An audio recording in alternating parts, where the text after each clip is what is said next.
Hello, good evening. Welcome to my mother's balcony in Greece, where I'm living for the next while. I'm Emily McGee. I'm a health and nutrition coach and a mineral consultant, root cause protocol mineral consultant. And I work primarily with people that have high blood pressure or high blood sugar issues, or they've been warned by the doctor, and anything to do with gut health. And I should say I'm not a fermentationist, but I use ferments with my clients for them to see better improvements now and in the long term. And ferments, they make you feel happy. They make everything work well in the intestines.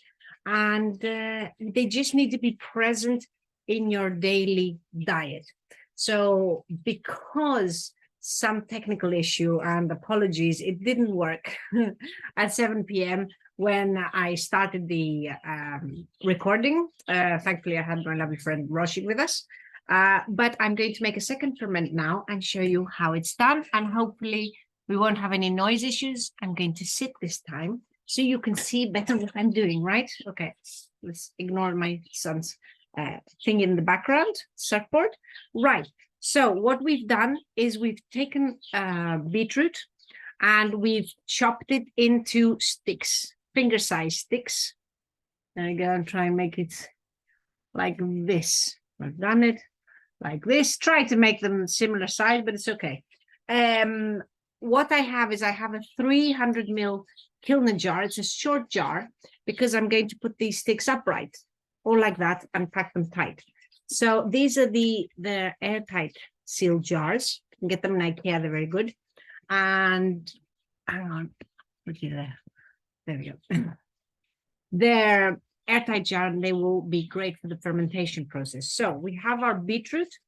If it's organic, it's enough to simply clean it on the outside, kind of with a kitchen sponge, dish sponge. And if it's not organic, then you have to peel it. And these are conventional beetroots. And because I can't get organic here, but I buy from the local food market from a family I know that makes their own stuff. So I'm hoping it's the best possible scenario. Anyway, we prefer organic because they have higher anti-cancer properties, but you will get a lot of benefits from the conventional beetroot. And the good thing is the fermentation reduces any pesticide ingredients, let's say any pesticide residue that there is on the vegetable. The fermentation process will reduce it, and the lactic acid bacteria will help your body deal with any pesticide exposure. So it's brilliant. So first step, if you have conventional, is peel it. So let's peel this. I've got a potato peeler. Gonna peel it. Doesn't matter if you miss a bit. I have washed these before. My hands are clean. Wash the hands. Now you will get red hands, but it's still preferable to wearing gloves or anything because it's organic. It's you. It's your bacteria. It's the bacteria living in your skin that get on the beetroot. So it's good for you, basically. We're not afraid of the good bacteria. I'm going to chop off the top. There we go. And then I'm going to just try and make the finger slices. I'm going to stand up for this. Now, beetroot is a great food to have in your diet anyway. It's very good for your heart and blood pressure. It's very good for your lungs, very good for the intestines. And of course, with all its fiber, it's very good for the intestines, that too. It's just very good. And anything that has a very dark, especially red color, is full of phenols and beta and all these substances anyway, forget the names, that are very high in antioxidants. They're very good at promoting life, healthy life. So just keep them in whatever way or form. This way, you're going to make, with what I'm doing now, with fermenting, you're going to make beetroot that's going to last up to 6 months in your fridge. And it's going to be kind of salty, cold, and a fresh snack to grab at any time. It only takes 10 minutes. And you'll see now. Yeah, so it's high in B9, which is folate, which is the real stuff. It's not folic acid that you'll see in supplements and in cereal, which they say, oh, we've got folic acid, but folic acid is synthetic. It's not the stuff that the body recognizes and likes. Folate is the right stuff, and you'll get plenty of it. It's one of the highest sources of folate. It's a very good source of vitamin C, and all those beta substances that I can't remember the names of. So there we go. I've got my beetroot sticks, and I'm going to stack them into my jar. So let's go. These ones are a bit taller. The thing is, when you're doing the ferment, you want to leave 2.5 centimeters from where the jar lid goes. So basically it's until here. You need your ferments to fill until here. We're going to cover the sticks with water in a minute, but yeah, you need it until there, and the rest needs to be air. So what I'm going to do is put one in, see how high it has to be. There we go. So for my jar, it's kind of this height. So now I've got to cut everything that height. Right, let's go there. Got these, put these in. There we go, plug them in. So I use ferments with my clients, just slowly, gradually introduce them to the diet. If you've never had ferments before, you need to go slow, because from the fermentation process, you'll get all these little bacteria growing and living. They're all good stuff, and your intestines need them, but you will probably have a reaction to them, as in discomfort. I mean, I used to have IBS, and when I had tried my first bit of ferment, which was sauerkraut, I believe, I was very uncomfortable. I was very bloated, and I thought, okay, this isn't for me. And I'd only had a few strands or something. So then I left it and I tried it a few days later. Same thing happened. Not comfortable for right now. And then, but I persisted after I felt okay. I didn't keep trying it. I left a few days, then tried again.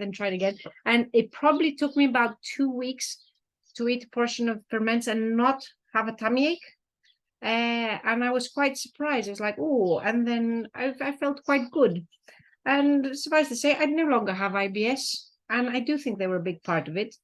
And then I wasn't making ferments because I forgot, because I was busy, children, life, whatever. And then I didn't feel so good. And I was remembering it for my clients, but I wasn't remembering it for me. So that's when these workshops started, because I thought, if I am accountable to you and I have to show up and ferment with you, I will make my own. And that's how it's been now, a little over a year. I do these on the last Wednesday of every month. And I just pick a simple one. I'm a girl of simple tastes.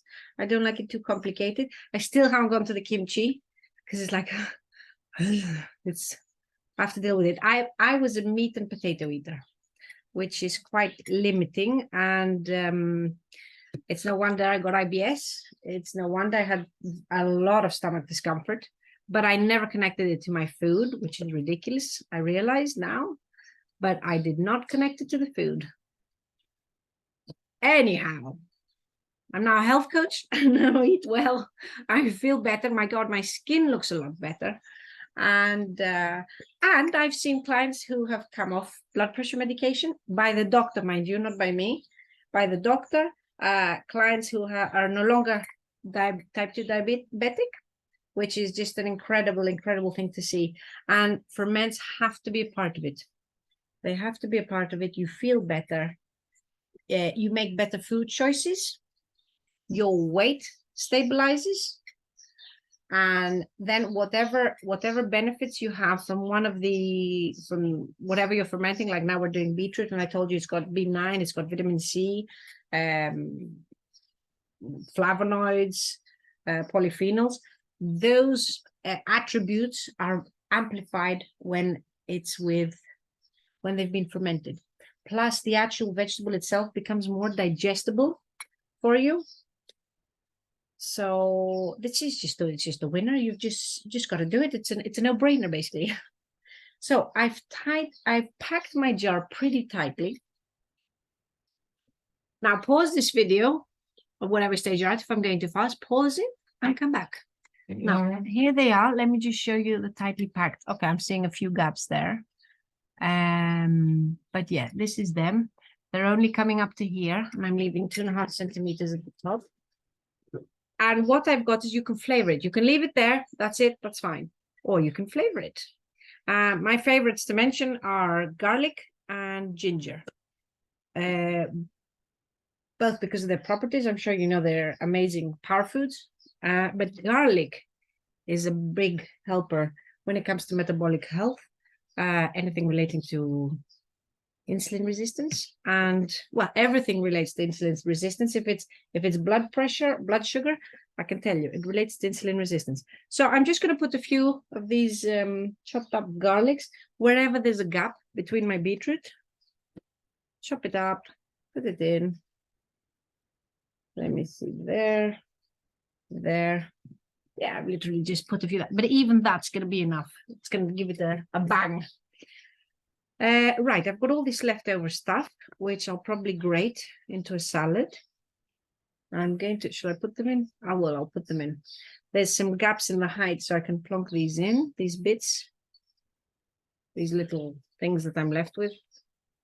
There we go, just to bring it all to a nice level.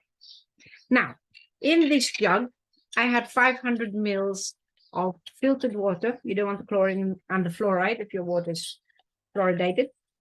And what we do is we make a brine solution. It's called a 2% brine solution. And to make it,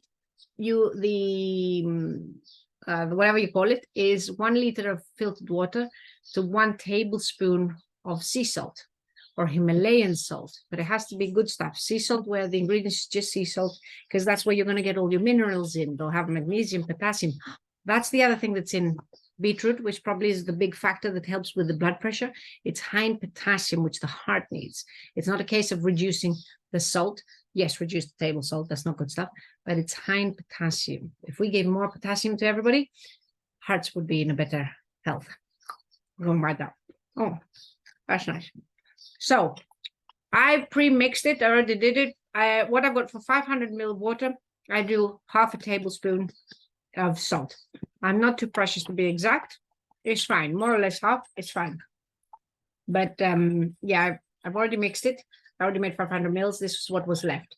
I could have said 200 mils, but then I have to calculate 1/5 of a tablespoon, which is a hassle. So anyway, hopefully you'll make more than 1 jar. Right. Brine solution, salt almost mixed. And I'm going to pour this into my beetroot. Ah, you can see that.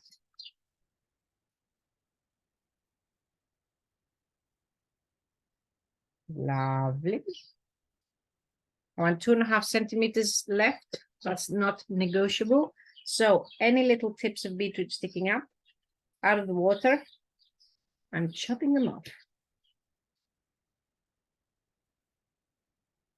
Some can stay in, fill other gaps. There we go. So let's see if you can see. There we go. The water's just at the top.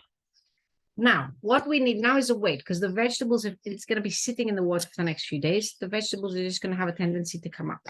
So you need something to weigh it down. The thing you use has to be non-porous. So it could be a stone from the beach, a non-porous stone. It could be one of those little glass candle holders that IKEA has. Those, because they're the right size to fit in this opening. But I've got a stone from the beach, and I simply put it down. You can use cabbage leaves, the outer big cabbage leaves, if you've got them. You can use the head of a pepper, kind of take the pepper and just slice the top off and use that. Poof, put it down. Something to keep it down. So you can see it. Stone's keeping it down. Close the lid. And that's it, ready. And if I wasn't talking, we've done 14 minutes, would have been done in 10, you know? So it's pretty easy. Just who sits to do it because we're so busy. Now I've got little labels, sticky labels. And what I'm going to write in the center with big letters is beetroot. I'm going to put the date up on the top left corner. And under that, I'm going to write burp. And then I'm going to write ready. And on the burp, I'm going to put 31 of July. And on the ready, I'm going to put 16 of the 8th. This is the second recording I'm doing, so I know the dates. So this is your beetroot ferment. It was made on the 26th. You need to burp it on the 31st, and it's ready to be put in the fridge on the 16th of August. This label goes on your jar, so you remember it, because you won't remember the 3 days. Now, what does burp mean? Burp is something you do in 5 days. The fermentation process will start in about 3 days. So in about 5 days, there should be bubbles. You should see little bubbles when you move it, bubbles coming up. It's from the fermentation process. The bacteria are eating up the natural sugars in your vegetable and off-gassing. So the pressure builds up in this jar. So you need to burp it just to give it some space, because it can explode. I did have a water kefir exploding just a few weeks ago. Right, burping simply means this. Undo it, let some air in. You might hear a pop if it's really, really lively, and just reseal it. It might have juices coming out, red juices. Put this on a little plate, right? And then you put it on a shelf on your worktop, somewhere where it doesn't see the sun. And you leave it there now for the next 2 to 3 weeks. Now, I say burp it in 5 days. It might not need burping again, but it wouldn't harm maybe a week after the first burp, just give it another little one. You'll see. See the bubbles building up. So these sticks should be ready in 2 weeks, 2 to 3 weeks. 16th of August, I've calculated 3 weeks because my sticks are a little bit thicker, a little bit thick. So you do want to get the bacteria going through all of them. So that will take a bit more time. But then this is ready. And in 3 weeks' time, you open the lid, taste one, see what you think. If you like the taste, it's ready. Put it in the fridge and it will last for 6 months, up to 6 months. I've never had any last any longer, but apparently you can have them for a year in the fridge. It's just that this taste might change, but they'll still be very beneficial.